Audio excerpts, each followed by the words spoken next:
আসসালামু আলাইকুম এভরিওয়ান। তো কেমন আছো তোমরা? আশা করি অনেক ভালো আছো। তোমাদের দোয়া এবং ভালোবাসায় আমি অনেক ভালো আছি। তো আজকে তোমার প্রতি অনুভূতি গল্পের 3টা পার্ট নিয়ে চলে এসেছি, 20, 21 এবং 22। তো আজকের এই 3টা পার্ট অনেক বেশি ইন্টারেস্টিং হতে চলেছে। তো আজকের এই পার্টগুলো কেউ মিস করো না। তো চলো বেশি কথা না কইয়া গল্প শুরু করা যাক। তবে গাইজ, ভিডিওটা শুরু হওয়ার আগে ছোটোখাটো একটা কমার্শিয়াল বিজ্ঞাপন রয়েছে। যে কোনো ধরনের ওয়েবসাইট তৈরি করতে চাইলে তাদের জন্য ভিডিওটা অনেক হেল্পফুল হতে পারে। আপনারা যে ওয়েবসাইটটি আছে, ওয়েবসাইটের মধ্যে আপনারা চাইলে নিজে অ্যাডমিন হয়ে কাজ করতে পারেন। আর এখানে অ্যাডমিন আছে, অ্যাডমিনের সাথে আপনারা কন্ট্যাক্ট করতে পারেন। অ্যাডমিনের আইডি এখানে দেওয়া আছে, আপনারা চাইলে ওনাদের হাতেও কাজ করায় নিতে পারেন। আর আমার এই ভিডিওর কমেন্ট বক্সে অ্যান্ড ডিসক্রিপশন বক্সের মধ্যে এই টেলিগ্রাম গ্রুপের লিঙ্ক দেওয়া আছে, আপনারা চাইলে জয়েন হয়ে নিতে পারেন। আর আপনারা টেলিগ্রাম গিয়ে সার্চ করতে পারেন আকাশ ডেভেলপার।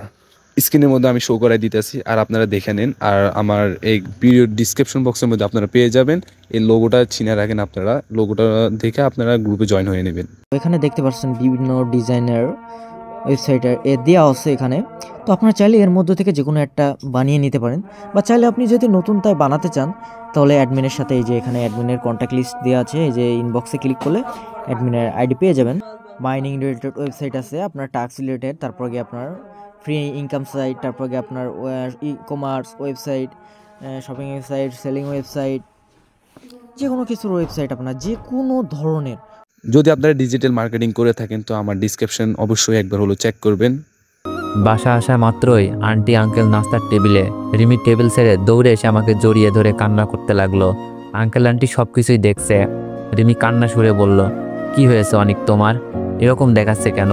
তুমি তো রাহুলের বাসায় ছিলে, তাহলে তোমার চোখের নিচে কালো দাগ কেন? আর তোমার শরীর থেকে এইসব কিসের গন্ধ? আমি বললাম, কিছু হয়নি, প্লিজ আমাকে ছাড়ো। তুমি কি পাগল নাকি? এখানে জড়িয়ে ধরছো কেন? রিমিকে ছাড়িয়ে রুমে চলে গেলাম। আঙ্কেল আন্টি সব কিছুই দেখছে, আর আমি কাল রাতে কি করতে পারি হয়তো সেটাও বুঝে গেছে। রুমে আসার কয়েক মিনিট পর রিমিও আসলো। আমি বিছানায় শুয়ে চোখ বন্ধ রেখে রিমির কষ্ট দিয়ে নিজেও কষ্ট পাচ্ছি। সেই কষ্টের পরিমাণটা বুঝবার চেষ্টা করছি। রিমির উপস্থিতি বুঝে ওঠার আগেই রিমি বলল, অনেক। রিমির চোখ মুখ লাল হয়ে আছে। আমি বললাম, কিছু বলবা? রিমি বলল, অনেক, তোমার কি হয়েছে প্লিজ বলো আমাকে। আমি কি কোনো অন্যায় বা ভুল করেছি? তাহলে আমাকে বলো, আমি সব ঠিক করে দিব। আমি বললাম, তোমার কেন মনে হলো তুমি কোনো ভুল বা অপরাধ করেছো? রিমি বলল, কারণ তুমি আমাকে অবহেলা করছো। আমার মনে হচ্ছে আমাকে কষ্ট দিয়ে তুমিও কষ্ট পাচ্ছ। কারণটা কি অনিক? আমি বললাম, রিমি, আমি স্বাভাবিক আছি। আর মানুষ যে সবসময় সব কিছুতেই আগ্রহ দেখাবে ব্যাপারটা কিন্তু এমন না। কিছু সময় পরিস্থিতির কারণে মানুষ অনেক বদলে যায়। হয়তো আমার পরিবর্তন হয়েছে, কিন্তু আমি ইচ্ছা করে কোনো কিছুই করছি না। রিমি বলল, অনিক, আমি জানি তুমি মিথ্যা বলছো, কারণ তোমার এই অবহেলার পেছনে কোনো না কোনো কারণ আছে। তবে অনিক, আমি একটা কথা বলে রাখি, তুমি এভাবে অবহেলা করতে থাকলে আমি কিন্তু কিছু একটা করে ফেলবো। রিমির কথা শুনে খুব ভয় লাগছিল। রাগী মেয়ে রাগের মাথায় যা ইচ্ছা করে ফেলতে পারে। আমি বললাম, বুঝলাম না রিমি, তোমার সমস্যা কোথায়? কিছুক্ষণ আগে আন্টি আঙ্কেলের সামনে জড়িয়ে ধরছো, রুমে এসে কান্নাকাটি, এগুলো আমার ভালো লাগে না, অসহ্য। আর আঙ্কেল আন্টি কি করে কে জানে, হয়তো তোমার এই জড়িয়ে ধরা দেখে বাসা থেকে বের করে দিবে আমাকে।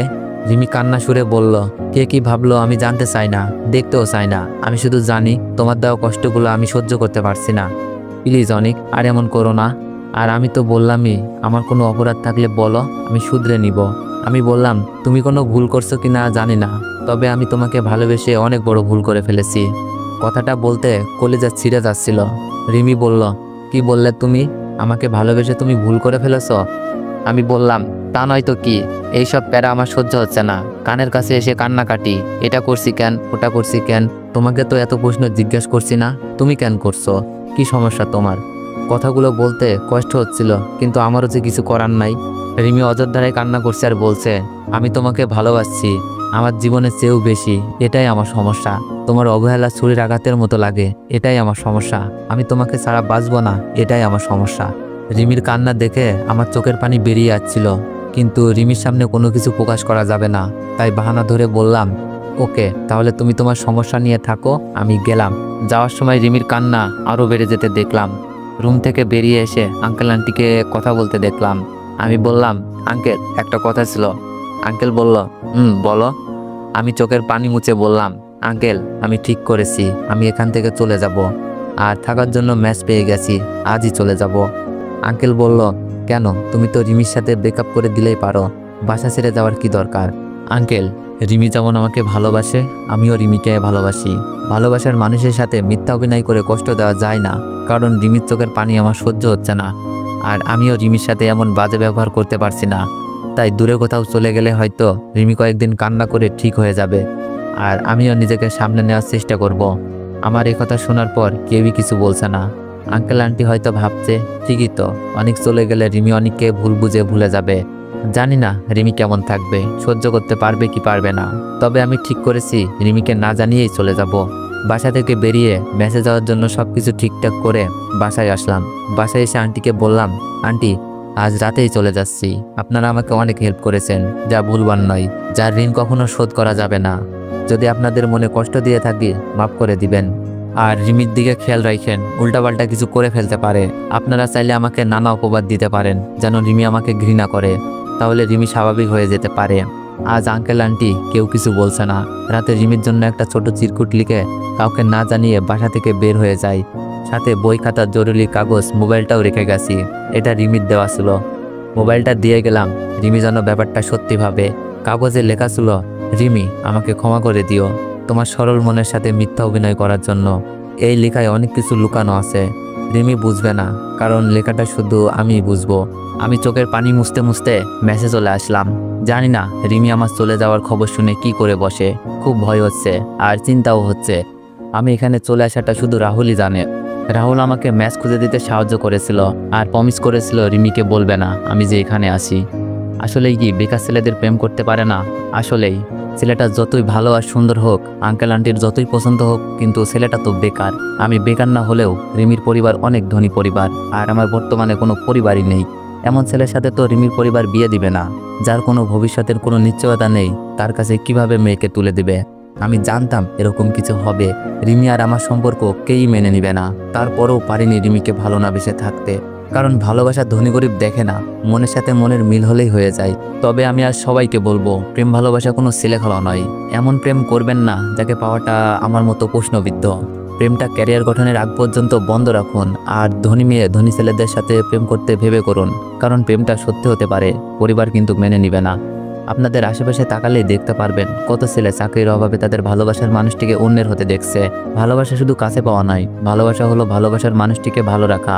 সে যদি অন্য কোথাও ভালো থাকবে মনে করবেন, তাহলে তাকে অন্য কোথাও যেতে দিন। আর নিজের ভিতরে একটা কবর খুঁড়ে নিন, সব কষ্ট সেখানেই কবর দিন, কারণ ছেলেদের সবার সামনে কাঁদতে নেই।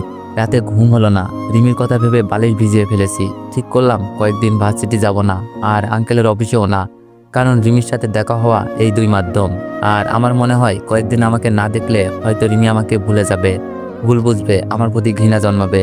যেই রকম চিন্তা সেই রকম কাজ। 2 দিন হয়ে গেল, ভার্সিটি অফিস কোথাও যায় না। রাহুলকে দেখছি খুব তাড়াহুড়ো করে আমার দিকে এগিয়ে আসছে। আমি বললাম, কি রে, কি হয়েছে, এত তাড়াহুড়ো করে কেন আসছিস? রাহুল বলল, অনেক তাড়াতাড়ি হাসপাতালে চল, কাল রাতে নাকি রিমি অনেকগুলো ঘুমের ওষুধ খেয়ে ফেলেছে। রাহুলের কথা শুনে বুক কাঁপতে লাগলো। আমি বললাম, কি বলিস এই সব? কোন হাসপাতালে? চল প্লিজ, আমার মাথা ঘুরছিল, রিমি যদি কিছু হয়ে যায়। রাহুল আমাকে হাসপাতালে নিয়ে গেল। আঙ্কেল আন্টির কেবিনে বাইরে বসা। আমি গিয়ে জিজ্ঞেস করলাম, কি হয়েছে আন্টি? রিমি নাকি ঘুমের ওষুধ খেয়ে ফেলেছে। আন্টি বলল, হ্যাঁ অনেক, তুমি চলে যাওয়ার পর 2 দিন খাওয়া দাওয়া করে নাই। আমরা অনেক বুঝাই, কিন্তু রিমি কিছুতেই বুঝতে চায়নি। রিমি বলছিল তোমাকে না পেলে রিমি আর বাঁচবে না, তাই তোমার আঙ্কেল রিমিকে চর বসিয়ে দেয়। পরের দিন সকালে উঠে দেখি রিমি ঘুম থেকে উঠছে না। রুমে গিয়ে দেখি অনেকগুলো ঘুমের ওষুধ খেয়ে নিছে। আমি বললাম, ডাক্তার কি বলছে? আন্টি বলল, রিমিকে ওয়াশ করা হয়েছে, এখনো জ্ঞান ফিরে নাই।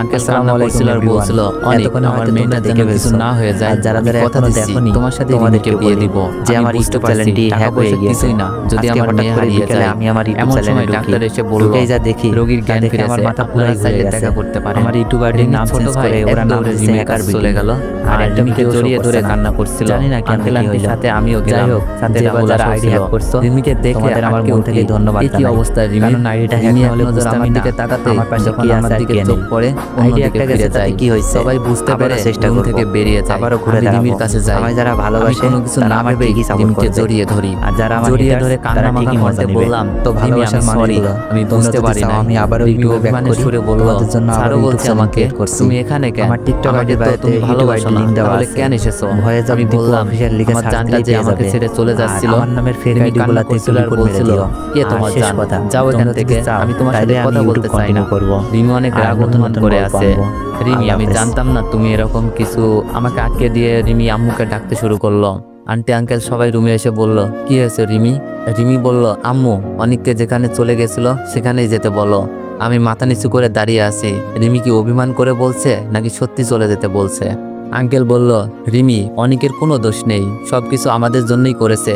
বাসায় চল, সব বলছি। রিমি বলল, তোমাদের জন্য মানে? আন্টি বলল, বাসায় চল, সবকিছু বলবো। রিমি চুপ মেরে গেছে। বাসায় আসার পর রিমি জানতে চাইলো, এবার বলো। আন্টি বলল, আসলে আমরা অনেককে বলেছিলাম তোর সাথে যেন অন্য কোনো সম্পর্কে না জড়াই, আর যখন জড়িয়ে গেছে যেন তোকে ভুলে যায়, আর তুই ভুলে যাওয়ার জন্য যা দরকার তাই করবে। রিমি আমার দিকে তাকিয়ে আবার শুনতে লাগলো। আঙ্কেল বলল, আমরা জানতাম না আমাদের অহংকার তোমাকে হারিয়ে ফেলেছিল, আর আমরা সিদ্ধান্ত নিয়েছি অনেকের সাথেই তোমার বিয়ে দিব। হৃদয়ের সাথে কথা হয়েছে। তো ভিউয়ার্সরা, এতদূর যারা যারা শুনছো সবাই একবার করে বলো আমিন। রিমি আনন্দে মেতে উঠে বলল, সত্যি বলছো আব্বু? আঙ্কেল বলল, সত্যি বলছি। আর অনেক, তুমি আবার বাসায় চলে আসো, আজ রাতেই তোমাদের বিয়ে।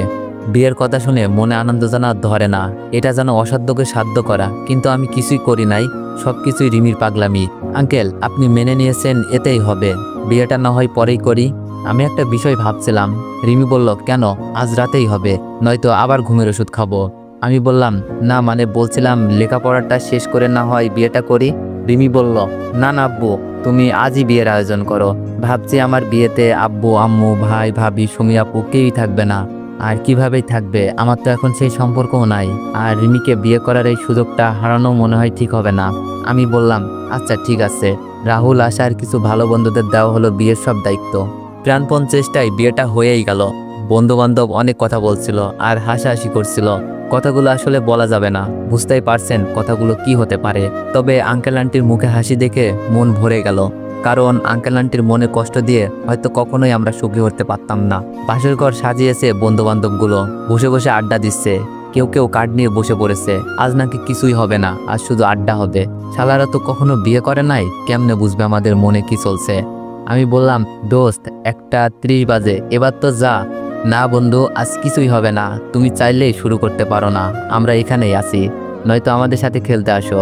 রাহুলের সাথে আশা ইবা সবাই সাই দিচ্ছে আর হাসাহাসি করছে। রিমি বলল, ওকে তোরা কার্ড খেল, আমরা লুডো খেলছি।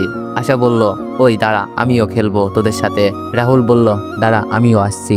আমি বললাম, ওকে, খেলার আগে একটা শর্ত আছে, বলে নি। কি শর্ত? আমি বললাম, আমরা জিতলে তোরা রুম থেকে বের হয়ে যাবি, আর তোরা জিতলে সারা রাত আড্ডা চলবে। আশা বলল, আচ্ছা ঠিক আছে, আমরা রাজি। আশাকে একটু আস্তে করে বললাম, আশা একটু বোঝার চেষ্টা কর, একটু কম করে খেলিস, রাহুলে তো ছাড় দিবে না। আশা বলল, আচ্ছা 500 দিতে হবে। আমি বললাম, কাল সকালে পেয়ে যাবি, প্রমিস। খেলা শুরু হলো। আমার খেলার বাজে অবস্থা, রিমি ভালোই খেলছে। সবসময় রিমি সবকিছুতে এগিয়ে থাকে, তা না হলে হয়তো আজ বিয়েটা করতে পারতাম না। আশাকে যা বলছি তাই করছে, তারপরও পেরে উঠতে পারছিলাম না। অন্য সবাই আকর্ষণ দিচ্ছে, সবাই আমাদের বিরুদ্ধে। যাক, আশার হেল্পের জন্য শেষ পর্যন্ত জয়ী হলাম। রিমি বলল, এবার রুম খালি করতে হবে, যাও। আশা বলল, যাচ্ছি। রুম খালি করে সবাই চলে গেল। রিমি বলল, আচ্ছা আশা তো বাজে কিভাবে খেললো? আমি বললাম, 500 টাকা ঘুষ ছিল। রিমি বলল, তাই, ভালো করেছ। আমি বললাম, রিমি বলল, তুমি দেখছো কিভাবে তোমাকে আমার করে নিলাম? আমি বললাম, আঙ্কেল আন্টি না চাইলে কখনোই সম্ভব হতো না। রিমি বলল, তুমি জানো আমি এত ঘুমের ওষুধ খাইনি, 2টা খেয়েছিলাম, বাকিগুলো বাইরে ফেলে দিচ্ছি। আমি অবাক হয়ে বললাম, 2টা খেয়ে এই অবস্থা? রিমি বলল, না, আমি অভিনয় করছিলাম। অভিনয়? তোমার সাথে আব্বু আম্মুর সব কথাই আমি শুনেছিলাম, তারপর থেকে তোমার অবহেলা শুরু। তুমি অভিনয় করছো, তারপরেও খুব কষ্ট পেতাম, তাই আমি ইচ্ছা করেই আব্বু আম্মুর সামনে তোমাকে জড়িয়ে নিই, যেন আব্বু আমার পাগলামি দেখে। আর তুমি চলে যাওয়ার পর রাহুল আমাকে সবই জানায়, আর আমাকে ঘুমের ওষুধের অভিনয় করতে বলে। সব শেষ, কাজে লাগলো। রিমির কথা শুনে আমি তো অবাক, অভিনয় কি আমি করতে পারি? রিমি তো আমাকে ছেড়ে গেছে। আমি বললাম, তুমি তো আমাকে অভিনয়ে হার মানিয়ে দিয়েছো। রিমি বলল, 2:30 বাজে, কথাই বলবে? আমি বললাম, কেন, কি করব? রিমি বলল, কেন জানো না? আমি বললাম, না, তুমি জানিয়ে দাও। রিমি বলল, তুমি কিন্তু অনেক দুষ্টু আছো।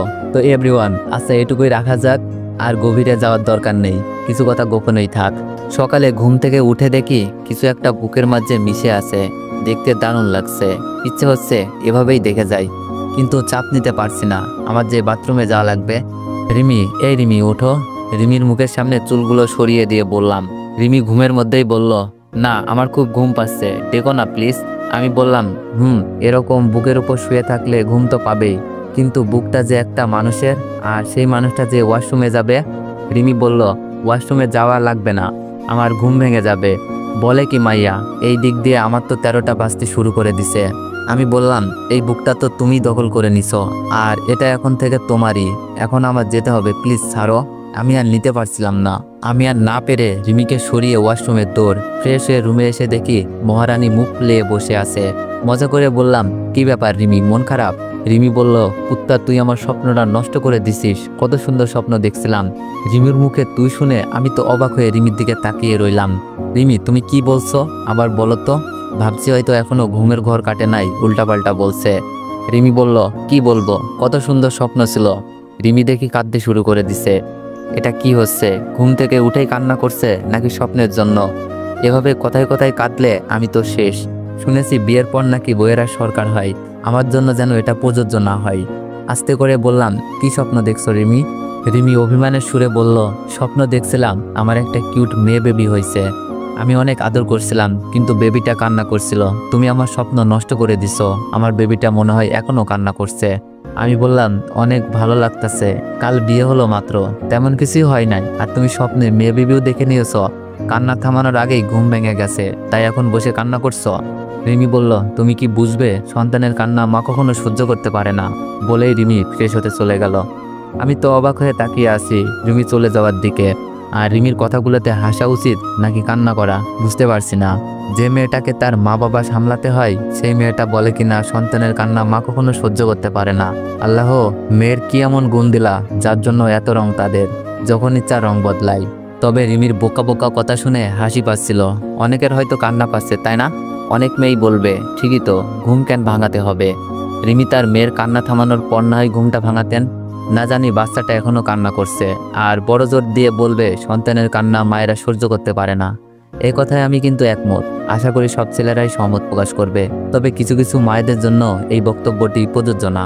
বন্ধুগুলো হয়তো ঘুমিয়ে আছে, কাল রাতে যা অবস্থা করেছিল, ভাগ্যিস খেলায় জয়ী হয়েছিলাম। রুমের দরজা কে যেন নক করছে। রিমি ওয়াশরুমের দরজা খুলতেই বন্ধুগুলোর হামলা। রাহুল বলল, কিরে, এত সকালে উঠে গেলি? আমি বললাম, আমি সবসময় সকালেই উঠি। রাহুল বলল, মামা, খুশির খবর কি আসবে? রাহুলের কথা শুনে সাথে থাকা সবাই হেসে দিল। আমি বললাম, খুশির খবর কি বুঝলাম না? রিমিকে বিয়ে করতে পারছি, এটাই তো খুশির খবর, আর কি খবর বাকি আছে? ফাহিম বলল, তুই মামা কিছুই বুঝিস না, আবার সবই বুঝিস, শুধু বোকা বোকা কথা বলিস। আমি বললাম, বুঝতে হবে না, নাস্তা করছিস? রাহুল বলল, না, তোদেরকে ডেকে নিতে আসছি। আমি বললাম, আচ্ছা তোরা যা, আমি রিমিকে নিয়ে আসছি। ফাহিম বলল, আচ্ছা তাড়াতাড়ি আসো মাম্মা। ওরা চলে যাওয়ার পর বিছানায় পা মেলে বসে ভাবছি ভাবিকে বিয়ের কথাটা জানাবো কিনা, কিন্তু কি মনে করবে, তাই ফোনটা রেখে দিলাম। রিমি ফ্রেশ হয়ে এসে গেছে, এখন সাজুগুজুর পালা, আল্লাহই জানে কতক্ষণ লাগে।